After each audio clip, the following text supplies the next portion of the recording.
I'm Natalie Moore, and I never imagined being treated like a burden in my own father's house. When I lost my job during the post-pandemic layoffs, I came back home thinking it would be temporary. My stepmother, Clara, said all the right things at first. "Of course you can stay, sweetie. We're family," she smiled. But that warmth didn't last. Just 2 weeks after my father left on a business trip, she told me I had to move out of the guest room because her daughter, Tessa, needed a proper space for her online business. I didn't argue.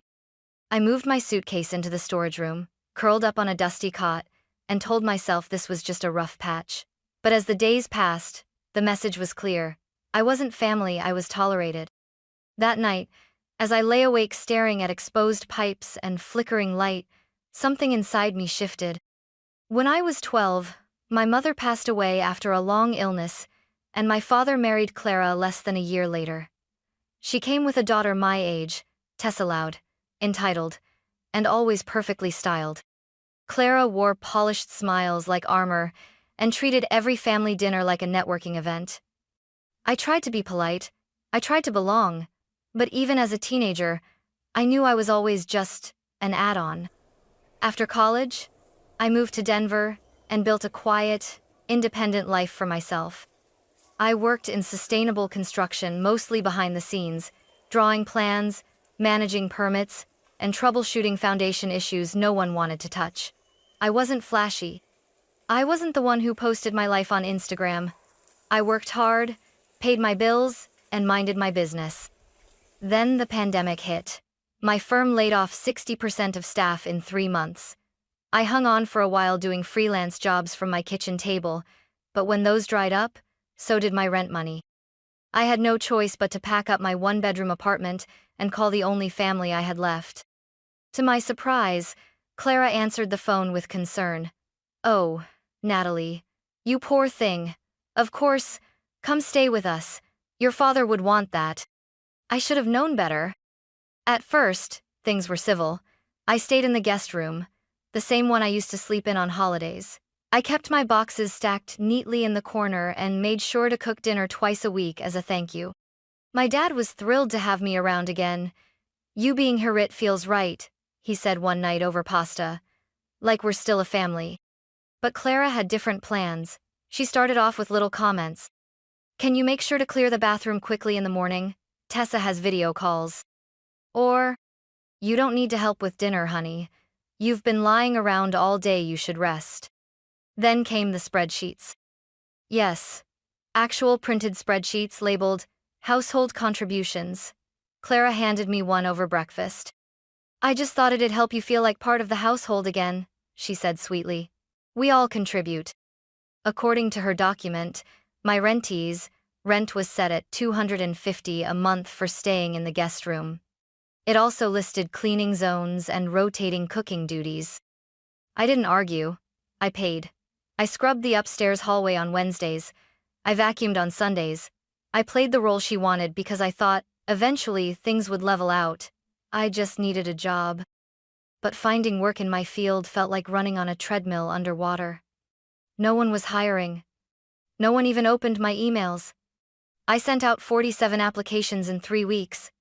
I had 3 interviews. 0 offers. Then, one Thursday, I returned from a failed networking coffee to find Tessa lounging in the guest room watching Netflix, with a ring light set up beside the bed. "Hey," she said. "Mom said I could start moving in. My small room just doesn't work for filming. Hope that's okay." My mouth went dry. She said what? She said you'd be fine in the storage room downstairs. You're barely here anyway. I walked into the hallway in a daze. The door to the guest room was already propped open with boxes labeled Tessa's closet. The bed had fresh pink sheets. My suitcase was missing. I found it downstairs, tucked behind bins of holiday decorations. That was the night I stopped waiting for Clara's approval. Something about standing in that concrete-floored storage room, surrounded by cobwebs and stale air, snapped me into clarity. I was an adult. I had paid rent. I had folded my life up neatly to survive.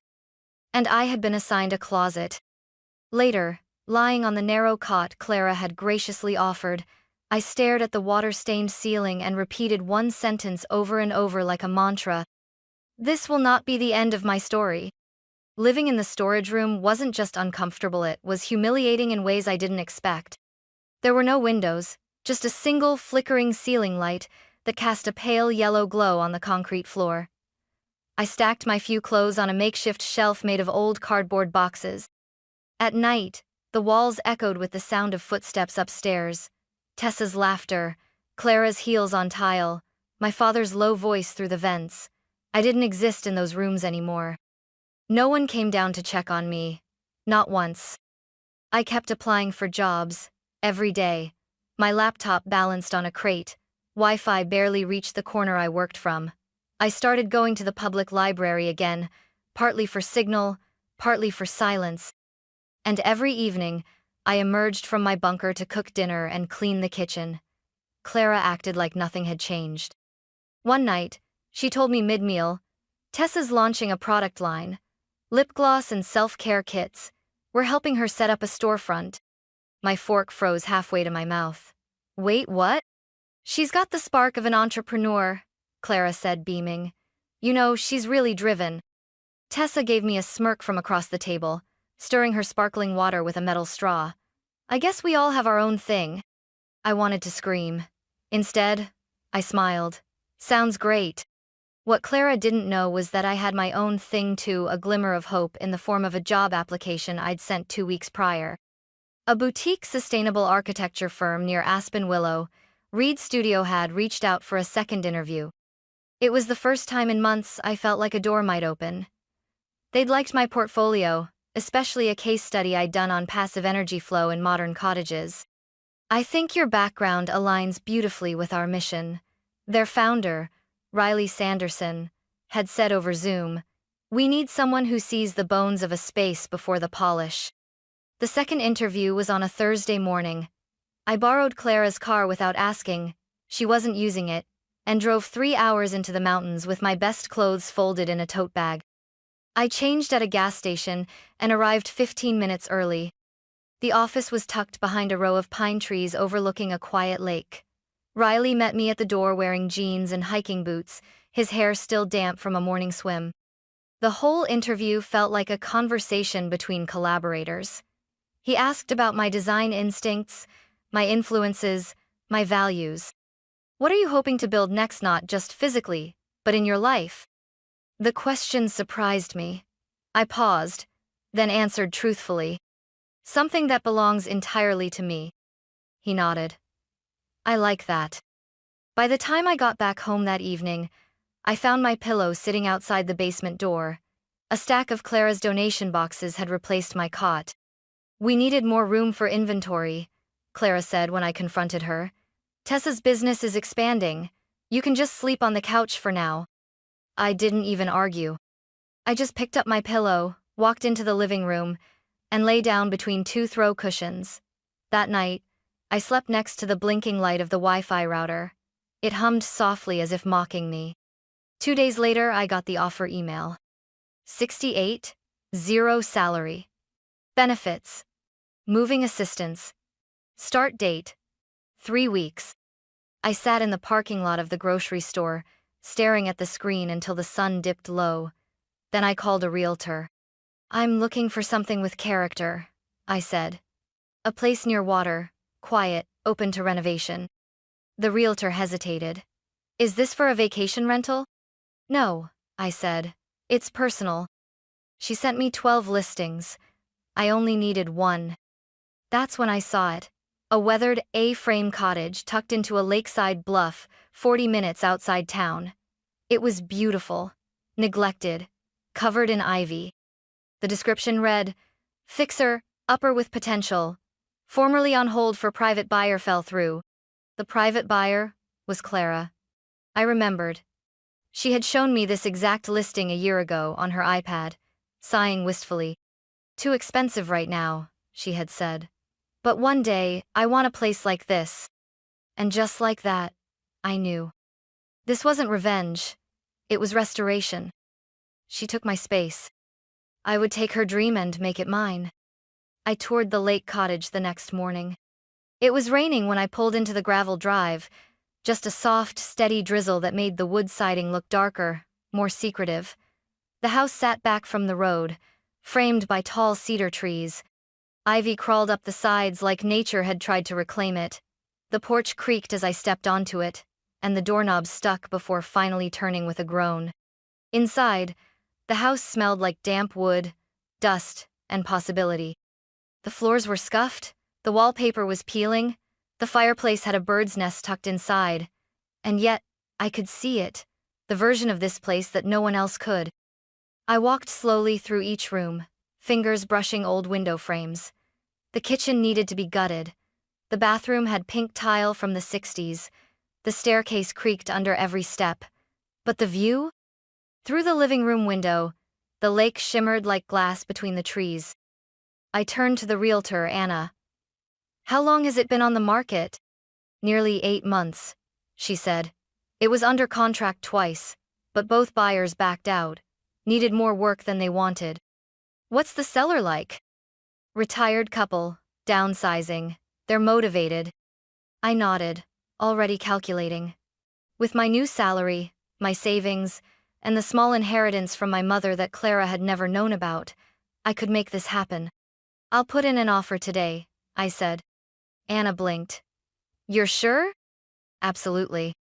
That night, I lay on the couch in my father's living room, staring at the ceiling fan turning slowly overhead, listening to the faint sounds of Tessa's ring light clicking on again upstairs. She was probably filming an unboxing video. No one asked how my day had gone. No one cared where I'd been. The next morning, I submitted my application paperwork. By Thursday, my offer was accepted. The house was mine. I didn't tell anyone. Not my father. Not Clara. Not even Riley, who had congratulated me earlier that week for accepting the job and told me to take a little time to transition out of wherever you are now. Where I am now? A basement? A hallway? A couch? Transitioning was exactly what I planned to dobe it on my terms. Over the next 2 weeks, I kept up appearances. I cooked. I cleaned. I smiled through dinners where Clara gushed about Tessa's brilliant branding sense and how they were considering renting a pop-up booth at the artisan fair. Meanwhile, I was on the phone with contractors, roofers, inspectors, electricians. I scheduled everything back to back. My evenings were spent at the cottage, scrubbing walls, measuring floorboards, and ripping out kitchen cabinets with gloves and a pry bar I borrowed from Riley's tool locker. Some nights, I slept there on a mattress on the floor, no heat, no curtains, just me, and the old bones of a house, slowly coming back to life. It felt more like home than any room Clara had ever let me use. Every time I found an old nail buried deep in a beam or a note scribbled in pencil behind cracked drywall, I felt like I was reclaiming something, not just space, but a story, one that was finally mine to write. Back at my father's house, Clara kept talking about her dream lake getaway. She had no idea it now belonged to me. "I've been watching the market," she told Tessa one evening, "but prices keep jumping. There was this cottage I loved, but someone snatched it up last month. So rude. I wanted that porch swing." I nearly choked on my tea. "I'm sure you'll find something better," I said sweetly. "Oh, I will," she replied. "And when I do, you girls can visit every summer." Girls. Plural. Tessa and I. Like we were equals in her fantasy. She still saw me as someone who should be grateful to be included. That was the moment I decided. I wouldn't just move out. I'd vanish. No announcement, no teary goodbye, no dramatic fight. Just absence. Like the version of me they already pretended didn't exist. The morning I left, no one noticed. It was a Tuesday. I woke up at 5:00 a.m.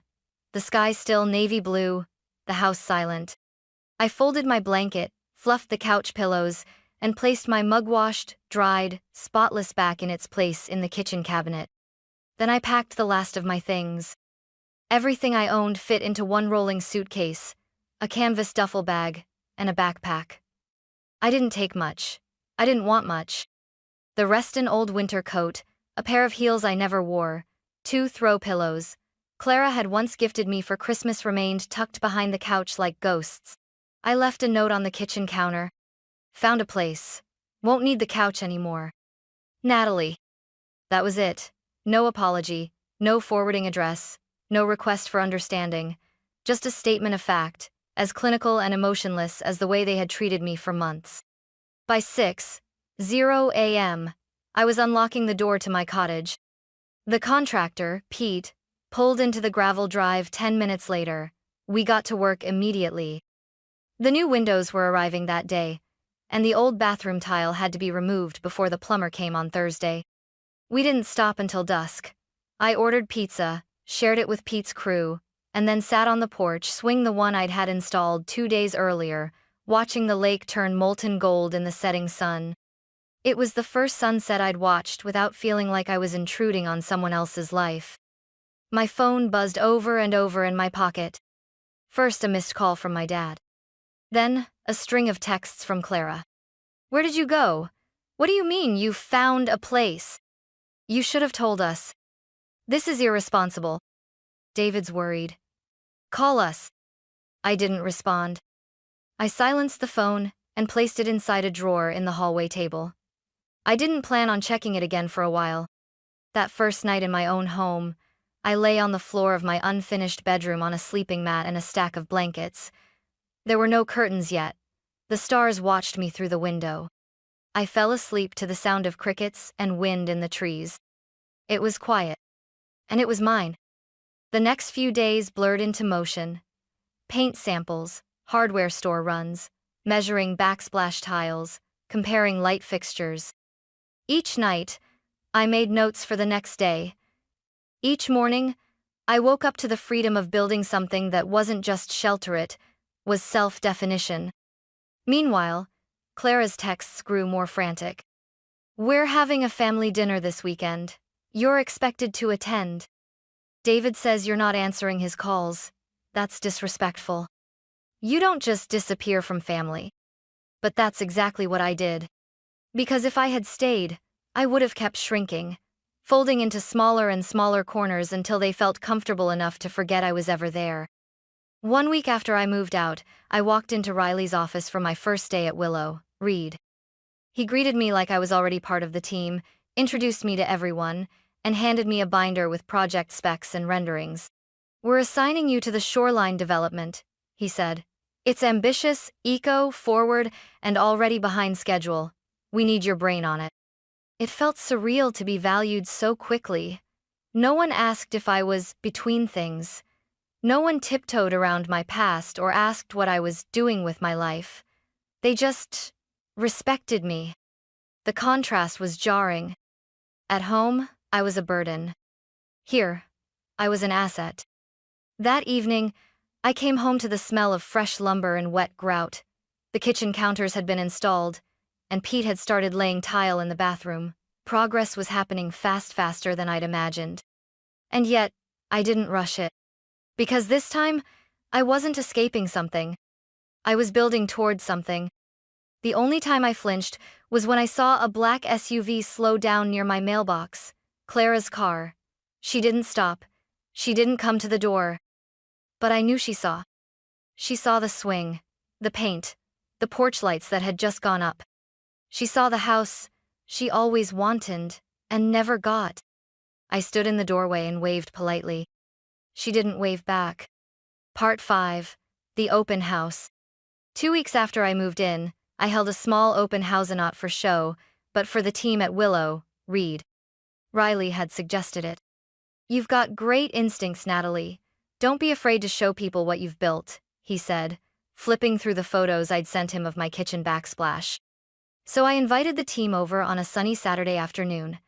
A few neighbors dropped by, too curious about the renovations. I served lemonade, charcuterie boards, and laid out prints of my favorite architectural concepts in the living room. The house wasn't finished, not entirely, but it had heart. And it had me in every line and corner.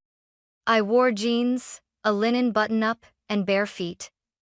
I felt relaxed, confident, even joyful. I didn't expect the moment to rupture. But then Clara walked in. She wasn't invited. No one had told her. But the smell of grilled vegetables and the low murmur of jazz floating over from the open porch must have been enough. She walked right through the gate with a fake smile and a gift bag. "Natalie," she said, tilting her head. "Well, this is charming." The conversation in the kitchen dulled. A few of my colleagues raised their eyebrows. I stepped forward, blocking the entrance to the main hallway. "Clara." "I was just passing by and thought I'd pop in. I brought you a little something, a candle and a book on minimalism."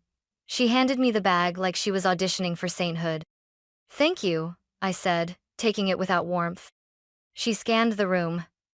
Her eyes landed on Riley, who was laughing with one of the interns near the fireplace. "You must be Natalie's boss?" she said sweetly, approaching him. "I'm her stepmother, Clara. We're so proud of her." Riley, to his credit, didn't flinch. "She's doing phenomenal work," he said. "This place is incredible. You raised a good one." Clara beamed as if she had just been awarded something. And that was when it happened.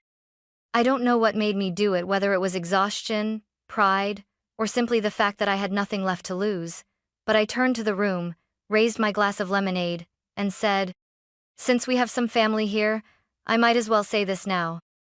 The room quieted again. I looked straight at Clara. 3 weeks ago, I was sleeping on the couch in her living room. Before that, I was in the storage room. And before that, I was in a guest room she gave away midday without telling me. Clara's smile cracked. She opened her mouth, but I continued. "I left without a word because I was tired of being erased, of being treated like a placeholder until her daughter needed closet space." "Natalie," she began. I raised a hand, stopping her. "You don't get to rewrite this part. You didn't check in.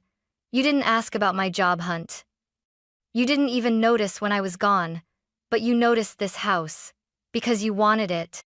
That landed like a stone dropped into still water.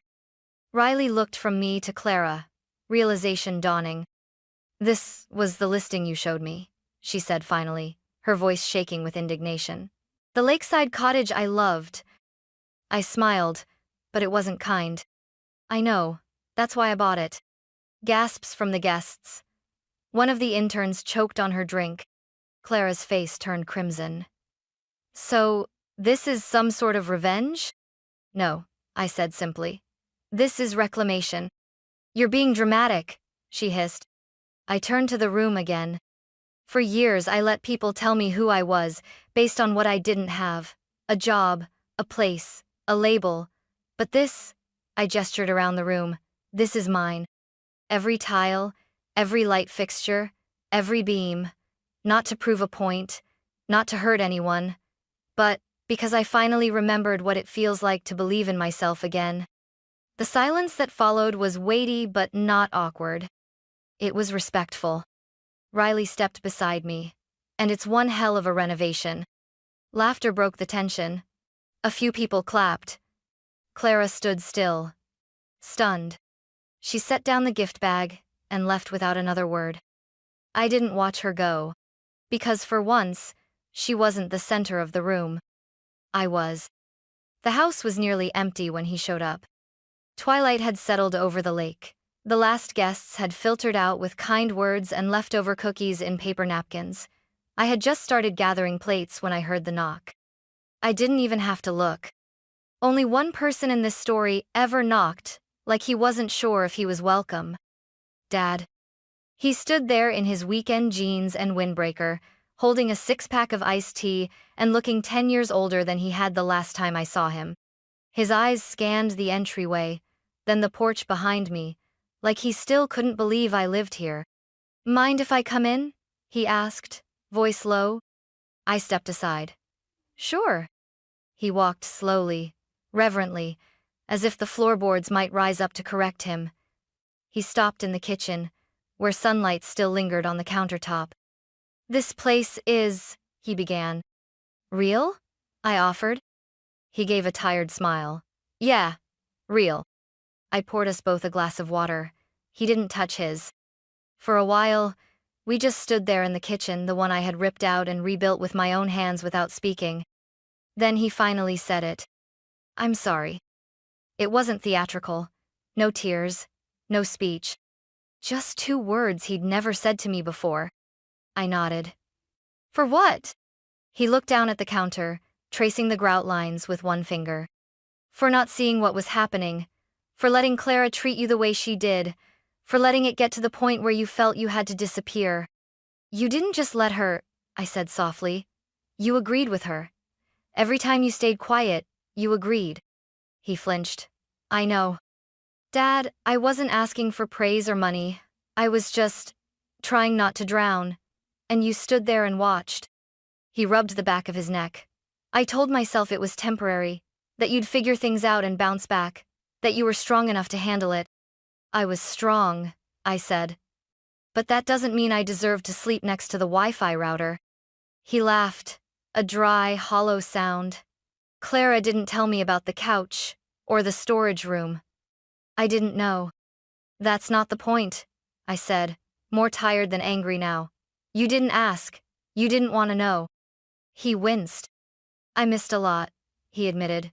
Too much. There was a long silence. Then he asked quietly, why didn't you say anything sooner? Why didn't you ask me for help? I leaned against the counter. Because I shouldn't have to ask not to be erased in my own family. He closed his eyes. I softened, just a little. You always treated peace like the priority.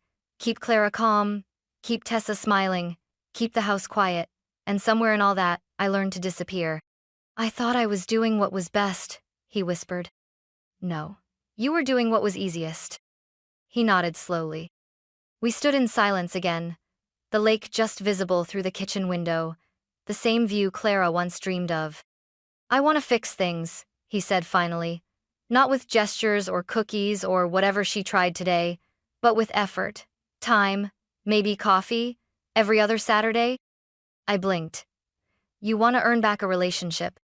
He looked me in the eye. Yes. That was the first true thing he'd said all evening. I nodded. Coffee, but only at my house.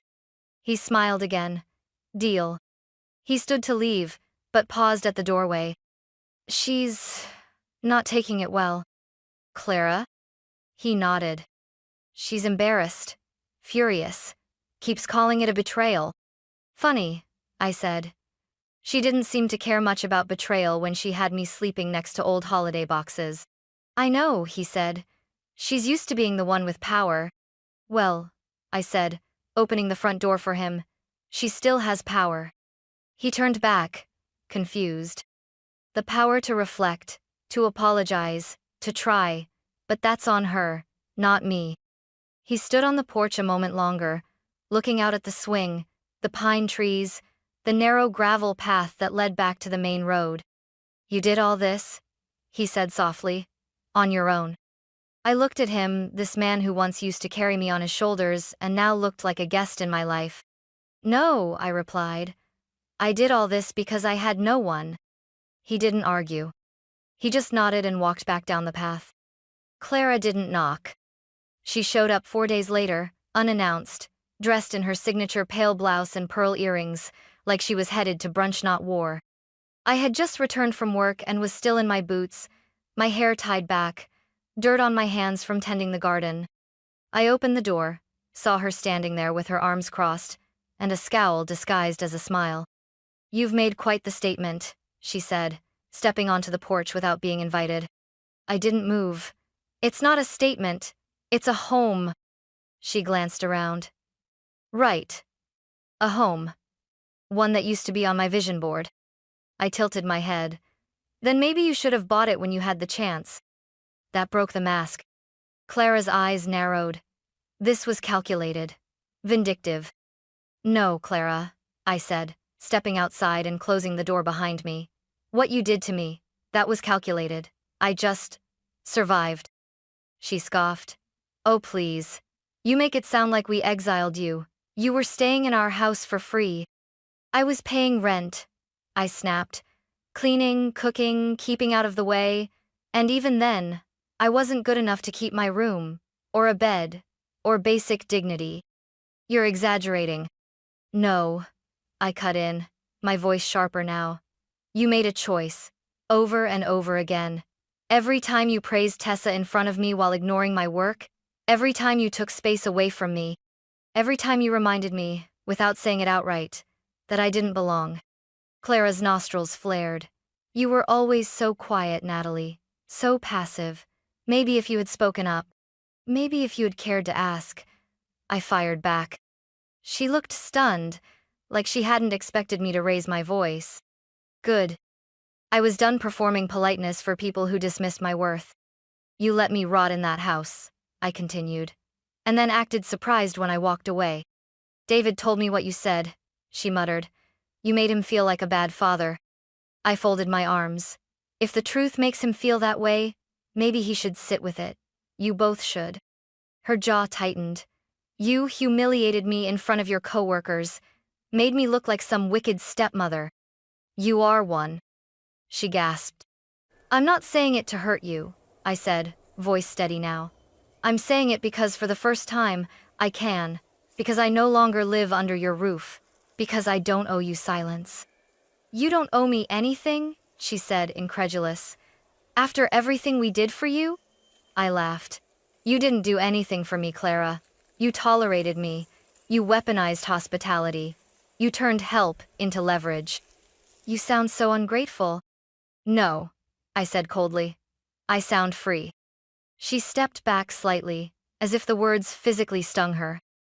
I came here to talk like adults, she said, her tone now quieter. To see if we could rebuild. You want to rebuild? She nodded stiffly. I shook my head. Then start by admitting what you did. Her eyes darted away. Clara, I said, leaning on the porch railing, you don't get to skip to reconciliation. You don't get the let's move on speech until you acknowledge the damage. That's not how families work, she said softly.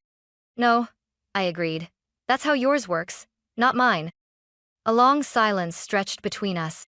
Birdsong from the trees, the sound of lake water against the dock.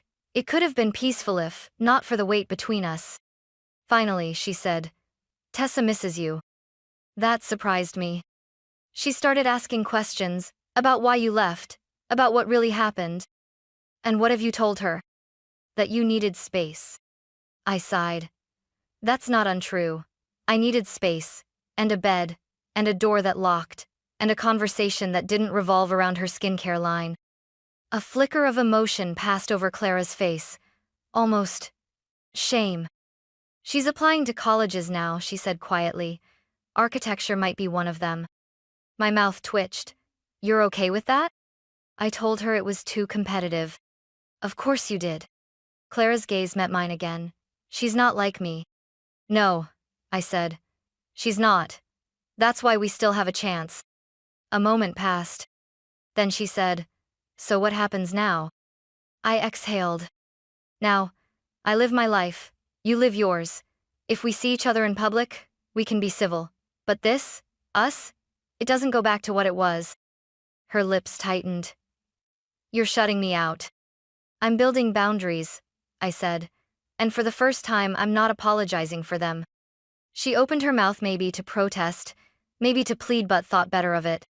She turned to leave, pausing at the edge of the porch. This place suits you, she said. I didn't respond. She looked back once more. I hope someday you'll forgive me. I didn't say yes. I didn't say no. I just watched her walk down the gravel path, pearls catching the last light of evening smaller with every step. For a while after Clara left, the house felt unnervingly quiet. Not peaceful. Just still. Like the echo after a storm when the debris has settled but the air hasn't cleared yet. I spent the next few days cleaning, painting trim, reorganizing the garden beds. Manual tasks kept my hands busy, while my mind processed everything I didn't say, everything I did say, and how far I'd come from the girl who once slept beside a Wi-Fi router and called it temporary. I didn't hear from Clara again. But I did hear from Tessa. She texted first. Hey, can we talk? It was cautious, like someone testing the temperature of the water before diving in. I stared at the message for a while, then replied. Okay, coffee, public, neutral ground. she agreed. We met at a small cafe in town 2 days later. Tessa looked differentless, polished, more human. Her signature glam was still there, but her makeup was lighter, her hair pulled into a messy ponytail. She wore a hoodie I vaguely remembered lending her 2 years ago. I didn't know how to start, she said, holding her cup with both hands like it was an anchor. You just did.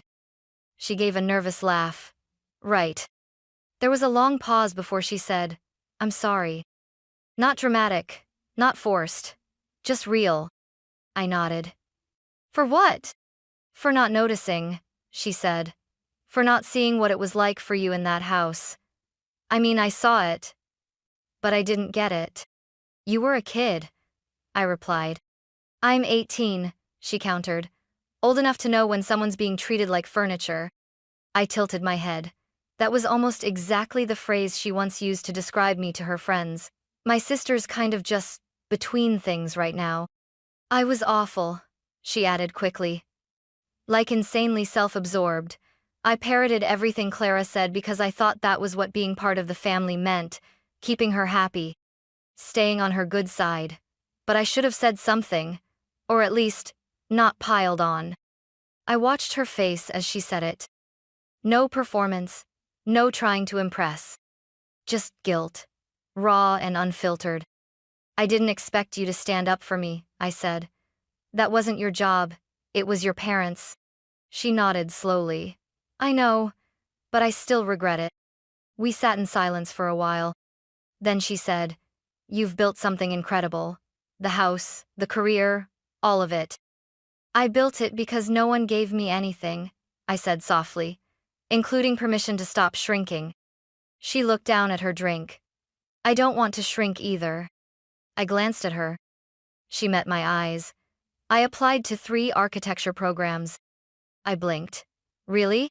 She nodded. Clara hates it, says I'll burn out or get crushed by competition. But I kept thinking about you, about how you did it anyway. I smiled genuinely this time. You can do it too. She hesitated. Is it weird that I want to be like you? It's not weird, I said. But it can't be a shortcut to redemption. You don't get forgiven just because you choose the same career path.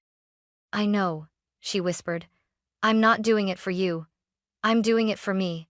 But I hope that one day, you and I can be something again. Sisters? She smiled, shy and hopeful. Real ones. Not the kind who only talk at dinner tables where someone else sets the rules. I leaned back and exhaled. It wasn't easy to say yes. Forgiveness isn't passive. It's a decision you make and remake over time.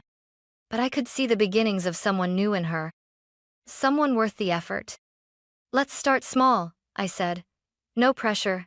Just be honest, be curious, and be accountable. She grinned. Coffee every other Saturday? I raised an eyebrow. That line's already taken. She laughed. Fine. Alternate weekends? Deal. We finished our coffee talking about schools and portfolios, about the weird smell in architectural drafting labs, and the best type of pencil for shading. For the first time, I felt like she saw me. Not as a threat, not as a placeholder, but as someone who chose herself and invited her to do the same. When we stood up to leave, she hesitated. Do you think you'll ever come back? To Dad's house? I shook my head. I think I've already come home. She smiled at that, and it was real. A week after my coffee with Tessa, I ran into my mother, Claire at the post office. She was standing in line, tapping her heel impatiently, holding a stack of oversized envelopes. When she saw me, she did a double take, then smoothed her expression like she was bracing for a camera flash. Natalie, she said, her voice rehearsed. How have you been? I gave a nod. Good. She looked me up and down, not critically this time, just measuring. Maybe trying to guess who I had become since the last time we stood eye to eye. She cleared her throat. We were wondering if you'd come to Sunday dinner. David misses you. I paused. I've got plans. Her face faltered slightly. Another time then? I shifted the small package in my arms, thinking carefully. Clara, I'm not coming to dinner. Not this week. Not next. Her eyebrows raised. That's a little harsh, don't you think? No, I said simply. It's not. There was a long silence. Behind us, someone coughed. Another customer shifted in line. Clara stepped aside, her voice quieter. You've made your point. It's not about a point, I replied. It's about peace. She swallowed. You really think shutting us out brings you peace? No, I said. I think boundaries bring me peace. Distance helps maintain them. Her mouth opened. Closed. You can't be angry forever, she whispered. I'm not, I said. That's what's different. I'm not angry anymore. Just done. That landed harder than I expected. She blinked. Done? With us? Done with asking to be treated like I matter. Done with feeling invisible unless I make noise. Done with waiting for something to change that never will. Clara looked down at her shoes. For once, she had no retort. I'm not trying to hurt anyone, I added. But I won't keep bleeding to make others comfortable. Her eyes met mine again. And maybe, just maybe, there was something like understanding behind them. Or at least recognition that she wasn't the one holding the frame anymore. I walked past her without waiting for another reply. That weekend, my father texted me. She told me you ran into each other. She says you've changed. I didn't answer. Then he sent another message. I know we hurt you, but I hope you'll let us show you we can do better. Still, I didn't reply. Not out of spite. Just clarity. Not every open door needs to be walked through again. Some are better left closed with grace. That Sunday, instead of sitting at their table, I spent the day repainting the shelves in my reading nook and planting rosemary by the kitchen window. I listened to jazz. I cooked myself a meal I didn't have to share. I took a nap at 3 p.m. because I could. And, for the first time, I didn't feel guilty for choosing quiet over reconciliation. The following week, Tessa dropped by, unannounced, but not uninvited. She brought over blueberry muffins from a local bakery and a roll of craft paper covered in scribbled sketches. Draft ideas, she said. I don't know if any of it's good. I cleared the dining table. Let's find out. We spent the afternoon going over her drawings, some charmingly unbalanced, others surprisingly bold. You've got an eye for proportion, I told her. She blushed. Clara says I should go into marketing. Something safe. I smirked. Clara's definition of safe is limited. Tessa looked up at me. So what do I do? I shrugged. You decide whether to live within someone else's fears or your own vision. She took a deep breath. I pick my vision. I smiled. Good answer. Before she left, she stood awkwardly by the door. You know, I don't think of you as a half-sister anymore. Neither do I. And just like that, the word family began to feel different. Not like an inherited wound, but a handmade shelter. I didn't return to my father's house. Not for holidays. Not for birthdays. Not even for the letter Clara later sent, apologizing again, in softer words, this time trying less to fix and more to accept. I kept it folded in my nightstand for a while. Then I let it go. Because I had already written a better ending for myself. And it didn't begin with, we're sorry. It began with, this is mine now. 1 year after I left the couch behind, I threw a party. Not a revenge party, not a look what I did celebration. Just a soft summer gathering. I invited people who had seen Menno just for what I could do, but for who I was when I had nothing. Riley came with his partner and brought homemade lemonade. The team from Willow Breed showed up, still arguing over design specs and laughing about deadlines. My neighbor Dolores brought blueberry scones and asked to see the rainwater system I'd designed for the side garden. And Tessa? She came early, with blueprints in a cardboard tube and a nervous smile that looked nothing like the girl I once knew. The house looked different now. The wild ivy was trimmed back. The walls were repainted in warm, muted tones. The fireplace worked. The porch lights glowed like they had always belonged. So did I. I moved through the space like a person who had earned every inch of it. Not because I owned it, but because I chose it. And that made all the difference. After dark, the backyard filled with soft music and the sound of clinking glasses. Someone started a fire pit. Tessa stood by the stone bench, describing her studio apartment plans to a few interns. She caught my eye and smiled, and I nodded. Later, as guests wandered home under a starlit sky, I stood alone in the kitchen, own hand resting on the countertop I had installed with my own two hands. I thought of the floor, of the hallway, of the sleeping bag I rolled each morning so I wouldn't embarrass the family. I thought of the way silence used to sit on my chest like a second skin, and how now, silence meant peace. That night, before bed, I stood on the porch one last time and watched the lake catch the reflection of the moon. It was the same lake Clara once dreamed of. The same view she never believed I deserved. And yet, here it was. Not handed to me. Not inherited. Not borrowed. Chosen, created, protected. By me. Sometimes people ask me if I regret cutting ties. I don't.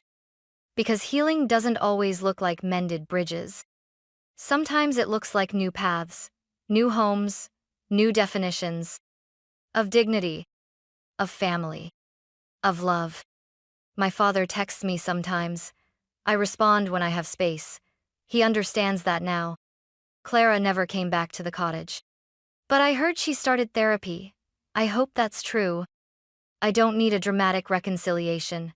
Just the quiet assurance that maybe, somewhere down the line, she saw what I built and realized what she lost. And if she didn't, I'm still okay. Because this story was never about proving her wrong. It was about proving myself right. The cottage is full of sunlight now. So am I.